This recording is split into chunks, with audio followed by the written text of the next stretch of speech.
আমরা যে চ্যাপ্টারটা নিয়ে আজকে আলোচনা করবো সেই চ্যাপ্টারের নাম ছিল ট্যানজেন্ট।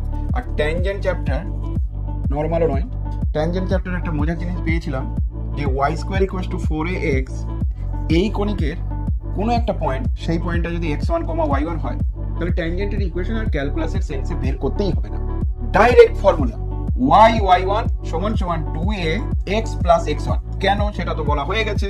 তারপরে যদি x square by a square plus y square by b square equals to 1 হয়, তাহলে p পয়েন্টে, p মানে x1 y1 পয়েন্টে তাদের ট্যানজেন্টের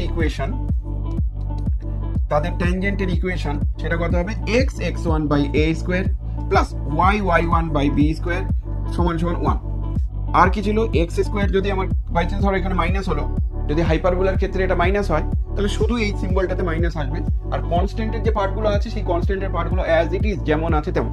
যদি বলো কেন হচ্ছে খুব সহজ, ট্যানজেন্ট মানে হচ্ছে স্পর্শকটা টাচ করে যাচ্ছে। তো স্পর্শক সবসময় লাইন হয়, আর লাইনের ইকুয়েশন 1 ডিগ্রি ইকুয়েশনই হবে। লাইন কখনো 2 ডিগ্রি ইকুয়েশন হয় না। লাইন যেহেতু 1 ডিগ্রি ইকুয়েশন, তাহলে 1 ডিগ্রি হয়ে গেছে, এটা ছিল 2 ডিগ্রি, গেল 1 ডিগ্রি। মাইনাস যদি হয় তাহলে আমি বলবো মাইনাস হবে।